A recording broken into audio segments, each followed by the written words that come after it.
Extraordinary rendition of Janos Farkas. Chapter 7.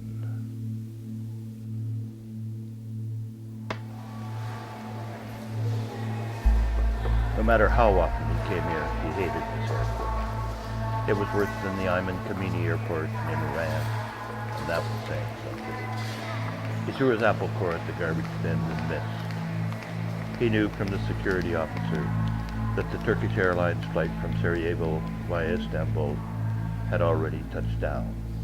The officer led him into the chaos of arrivals and the immigration area. No pass was needed.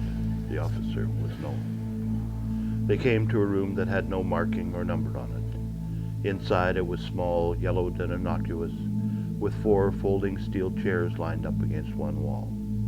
There was no table.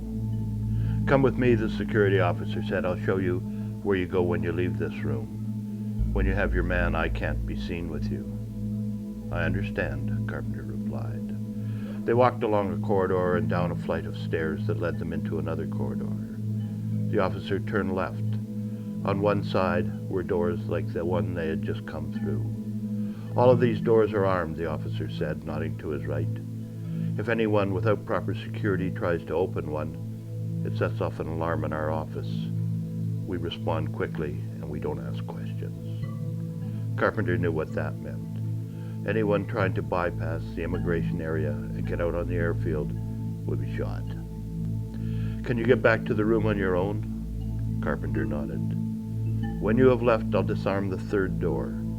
Your car will be close by outside." Carpenter made his way back to the innocuous little room. In the 4 years he had been doing this job, he had never done this before. He usually picked up the packages, wrapped, and delivered them himself.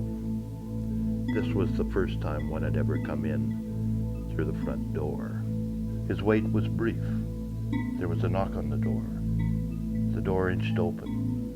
A face pushed through it. "Do I have the right room?" the face asked. "You do," Carpenter replied as he slipped his Beretta back into his pocket. The man came through the door. "I'm Spencer Elliott." "I know," Carpenter replied. "I would have recognized you anywhere." "And you're Carpenter, James Carpenter. He told me about the mustache. In your business, isn't it a bit of a giveaway?" "I'm attached to it," Carpenter answered. He reached into his pocket and pulled out a black hood. "You'll have to wear this," he said, handing it to Spencer. "And I'll have to secure your hands with a plastic cable tie." "Sorry." "Is it really necessary?" Spencer asked. "I mean, we're not there yet." "Yes," Carpenter replied. "The 2 of us strolling through a secure area without a security guard present would cause immediate suspicion. If one of us is hooded and handcuffed, it will appear normal."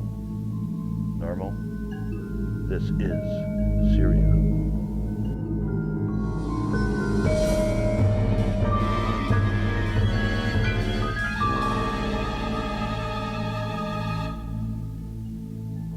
The 3rd door's promise was unarmed and the car close by. Carpenter gently guided Spencer towards it. Most packages were rough and tumble, but this one was special. Carpenter wondered if Spencer Elliott knew just what in the hell was in store for him. He opened the car door and pushed Spencer's head down, keeping his hand on top of it. Getting in behind him, he whispered, "Don't talk, I forgot to tape your mouth." Of course he hadn't forgot. He hadn't done it because he believed that Spencer was in for enough shit without starting before he even got to Far Filastin. The car had no more than come to a stop at Far Filastin when Colonel Abbas and the guard Abdullah appeared. As Carpenter got out of one side, Abdullah was already at the other. Carpenter looked soft and slow, but he was quick. Almost vaulting the rear of the car, he was at the other door just as Abdullah was reaching inside. He hit the door with all his weight. Abdullah's scream covered the sound of his long, humorous bone cracking. Then Carpenter's hand was on Abdullah's neck, pushing him back up against the car. In his other hand, he had his Beretta forced squarely between Abdullah's eyes. But it was Colonel Abbas Carpenter was talking to. "If I see this asshole again, I will kill him. If I find he has anything to do with this new package, I will kill him. Understand?" Relax, Mr. Carpenter. You're among friends here, Abbas said with a smile. As I explained earlier, Abdullah sometimes gets a little too enthusiastic for his work. Carpenter released Abdullah's throat and stepped back, but kept his beretta pointed at his head. Abdullah didn't move. His left arm dangling uselessly, his face was contorted not with pain but with hate. This was the fourth time Carpenter had broken someone's arm like this, and he had never seen anyone brush the pain aside so easily. The man could obviously take as much as he could dish out. This was rare in a bully, and dangerous in an enemy. Abbas interrupted the face-off. Abdullah, go in and tell the sergeant that I have authorized a car to take you to the hospital. There's no need to report this. Abdullah left, never taking his eyes off Carpenter. Abbas stepped forward. Between friends, he said, gesturing openness with his left hand.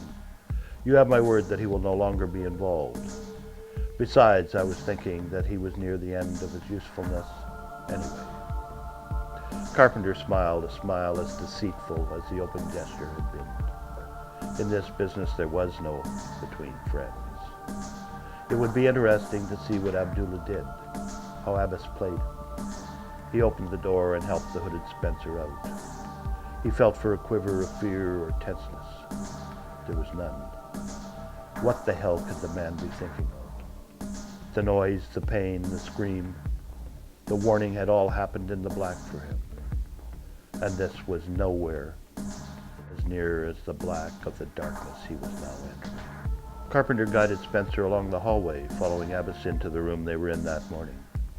He cut the plastic tie on Spencer's hands and took his hood off. He looked for Abbas's reaction. It was nothing more than a slight smile, but it was enough for Carpenter. He knew that this might even work.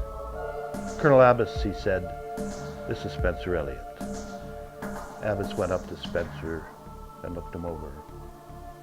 If the real Janos Farkas were not in the cells below my feet, I would not have believed this with my own eyes, he said. That's the end of Chapter 7. Tomorrow, Chapter 8.